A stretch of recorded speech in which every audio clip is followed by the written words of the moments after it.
बिस्मिल्लाहिर्रहमानिर्रहीम अस्सलाम वालेकुम।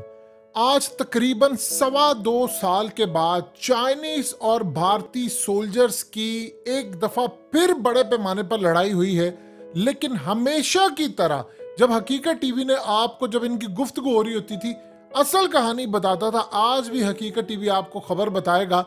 भारतीय मीडिया पर इस वक्त कोई भी गुफ्तगू करने से उन्होंने मना कर दिया। उनकी फौज, उनके इंटेलिजेंस इदारों ने, खास तौर पर वहां पर फौज इतनी मजबूत है नहीं, इंटेलिजेंस इदारे, लेकिन हुकूमत वहां पर मजबूत होती है सिविलियन की। तो मोदी सरकार ने क्लियरली मना किया है कि आपने वही नैरेटिव देना है जो आपको बताया जा रहा है। पहले उनका नैरेटिव समझ ले वो क्या है, और फिर आपको बताएंगे कि असल में लड़ाई क्या हुई और क्या वजह थी और कैसे चाइना ने इंडिया का एक प्लान पकड़ा। सूरत हाल ये पैदा हुई है कि इस वक्त चाइनीज और इंडियन सोल्जर्स की अरुणाचल प्रदेश में लड़ाई हुई है। भारतीय हुकूमत के मुताबिक लड़ाई हुई है, मामूली इंजरीज हुई हैं और बैठकर चाइनीज आपस में गुफ्तगू कर रहे हैं, ये उन्होंने कहा। और मीडिया को इजाजत नहीं है कि इससे ज्यादा आप गुफ्तगू कर सके। ना आपने बढ़ा चढ़ा कर करना है, ना छोटे लेवल पर। अभी तक ये है, हो सकता है कल परसों चेंज हो जाए। अब जरा असल कहानी समझिए हुआ क्या है। प्लान कुछ इस तरह से हुआ है। अब जानते हैं कि लद्दाख के एरिया के अंदर चाइनीज और जब भारतीय फौजियों की लड़ाई हुई थी तो उनके दरमियान एक मामला तय हुआ था। मामला यह हुआ था कि जिन इलाकों पर चाइनीज ने कब्जा किया है, यानी अगर मिसाल के तौर पर 8 इलाके हैं कब्जा किया है, तो 2 उनमें से चाइना छोड़ देगा, बाकी वो रखेगा। और जो बाकियों से पता कर लिए हैं वो असल में चाइना के होंगे और बाकियों पर बातचीत जारी रहेगी। ये इस तरह भारत अपने इलाके सरेंडर किए थे। अब उन्होंने कहा था कि ये जो अरुणाचल प्रदेश है ये तो हमारा है साउथ तिब्बत, तो इसको तो हमने छोड़ना नहीं। इंडियंस प्लान कर रहे थे क्योंकि चाइनीज यहां पर काफी आगे तक पहले आ चुके थे। अब इंडिया प्लान ये कर रहा था कि हम कुछ चाइना के साथ लड़ाई करें और अपने वो इलाके वापस लें। दिल्ली के अंदर इन्होंने जो भी मुज़ाकरा, जो बातचीत अपनी इनकी सरकार करी थी, वो चाइनीज तक इनका प्लान गया।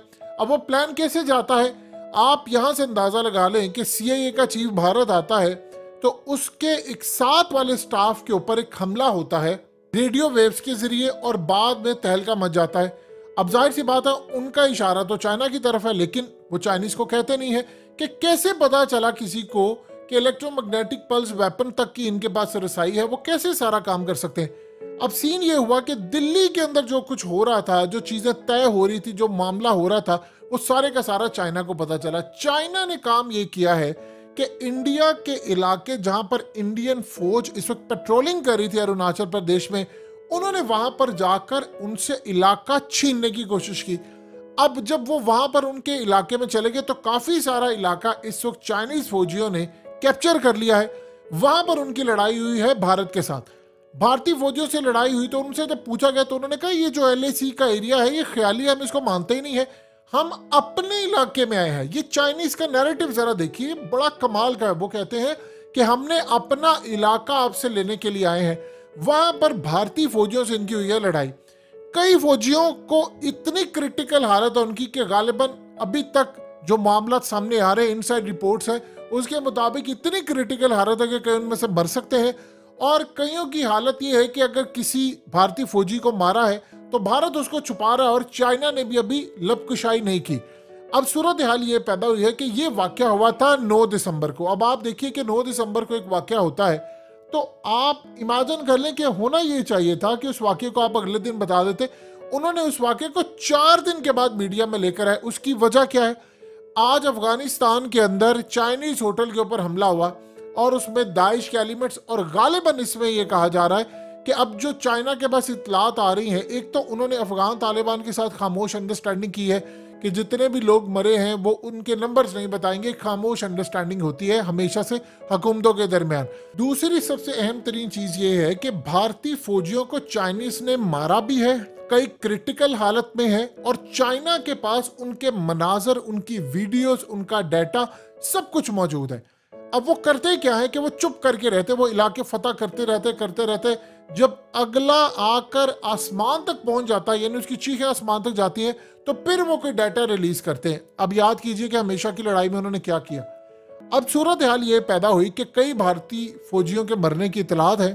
अब ये जो भारतीय फौजी कहीं मरे हैं उनका बदला उन्होंने वहां तो नहीं ले सकते थे, उन्होंने उसका बदला लिया है अफगानिस्तान के अंदर चाइनीज होटल पर हमला किया। अब आप देखिएगा दाइश या दूसरे दो एलिमेंट्स होंगे, उसके पीछे भारत निकलेगी। अब चाइनीज इस बात को अच्छी तरह समझ रहे हो, चाइना ने इसका बदला लेना है बड़ा टका के, और वो आपको नजर आएगा कि भारतीय फौजियों की मजीद ठुकाई कर, हो सकता है अगर उनको कई भारतीय फौजियों के साथ लड़ाई करनी पड़े, उनको मारना पड़े बड़े पैमाने पर, तो वो उसका बदला लेंगे। अब ये जो सूरत हाल पैदा हुई है कि भारतीय सरकार कह रही है जी मामूली इंजरीज आई हैं, वो फलाना, ये कोई मामूली नहीं, कईयों की जान गई है, कईयों की ऐसी हालत है कि वो डिसेबल हो चुके हैं। देखिए ये जो लड़ाई होती है, आपको एक खबर नजर आती है वो जख्मी हो गए, कई ऐसे जख्मी होते हैं इनकी नजर चली जाती है, किसी की रीढ़ की हड्डी टूट जाती है, कोई परमानेंट फालिज हो जाता है, किसी की परमानेंट टांगे टूट जाती हैं। तो ये भी आप समझ लीजिए कि वो फौज से फारिग हो जाते हैं। अब चाइना ने जो इन पर किया, इन्होंने उसका बदला लिया है अफगानिस्तान के अंदर। अब ये जो सूरत हाल पैदा हुई है, वो ये कह रहे हैं कि जैसे ही हमारे नए आर्मी चीफ जो जनरल आसिम मुनीर आए हैं, जैसे ही उन्होंने आकर एलओसी का दौरा किया है, तो वो जो चाइना को एक पैगाम गया है पाकिस्तान की जानिब से कि आपका दुश्मन भी हमारा दुश्मन आज भी है। वो जो लास्ट पिछले फेज के अंदर जो भी मामला हो गया था जी हमने दोस्ती करनी, वो कोई दोस्ती वोस्ती वाला मामला नहीं है, उसको पीछे रखे, क्योंकि चाइना का मेजर कंसर्न है भारत, पाकिस्तान से भी ज्यादा मेजर कंसर्न है। उसकी वजह यह है कि अमेरिका उसको इस खित्ते का चौधरी बनाकर पाकिस्तान को और चाइना को ठुकाई करवाना चाहता है, जो कि नामुमकिन सी बात है। पाकिस्तान की तो चले मैशत बहुत ज्यादा खराब है, हम बैंकरप्सी के बिल्कुल करीब है, चाइना को तो आप नहीं हरा सकते, लेकिन अगर लड़ाई होगी तो फौज तो हमारी भी नहीं छोड़ेगी, और हमारी एयरफोर्स बड़ी तगड़ी है, इंशाल्लाह हम बुरा हाल करेंगे। लेकिन यहां पर मामला यह हुआ है कि उनकी फौज के लोग अरुणाचल में जाकर उन्होंने इस वक्त बहुत बड़ा इलाका कैप्चर कर लिया है।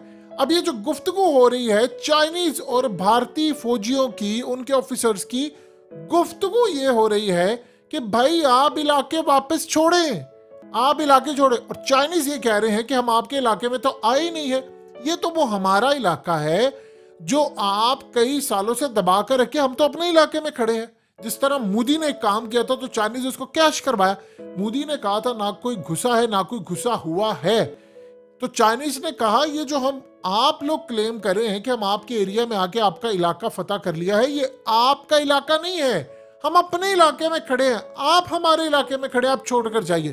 तो चाइनीज ने बाद में मोदी की स्टेटमेंट को बिल्कुल कैश कर, उन्होंने कहा देखो अगर हम तुम्हारे इलाके में जाते तो तुम्हारा प्राइम मिनिस्टर ये बात ना कहता कि ये देखो हमारे इलाके में, वो खुद कह रहे कोई नहीं घुसा, इसका मतलब है जो इलाके हमने तुमसे छीने तुम्हारे एरिया में आए हैं वो तुम्हारा तो है नहीं, वो तो हमारा है। अगर वो हमारा ना तो तुम्हारा प्राइम मिनिस्टर ये बात कहता। ये अब सूरत हाल हुई। अब ये लड़ाई और खित्ते के लिए इन्होंने बड़े पैमाने पर लड़ाई जानी है। भारत से जो भी लड़ाई होगी चाइना की वो अगले लेवल पर जाएगी, क्योंकि मोदी का इलेक्शन आ रहा करीब। उन्होंने मीडिया को किया कंट्रोल कि आपने कोई गुफ्तगू नहीं करनी, क्योंकि मोदी ने ऑलरेडी एमसीडी का दिल्ली का इलेक्शन हारा है, हिमाचल का वो हार चुके हैं, तो यहाँ पर उनके लिए और क्या बाकी बचता है कि ये चीज़ होगी तो फिर अरुणाचल समेत बाकी चीज़ों में उनको बहुत बड़ी शिकस्त होगी। तो यहाँ पर अब उन्होंने मीडिया को कंट्रोल किया हुआ, बिल्कुल मैनेज कर रहे हैं। लेकिन इस पूरे खेल के अंदर अब चाइना ने इनसे इलाके वापस लेने का फैसला कर लिया है, और ये हर दूसरे दिन बाद एक लड़ाई होगी और आप इसको बड़े मार्के में तब्दील होता हुआ देखेंगे।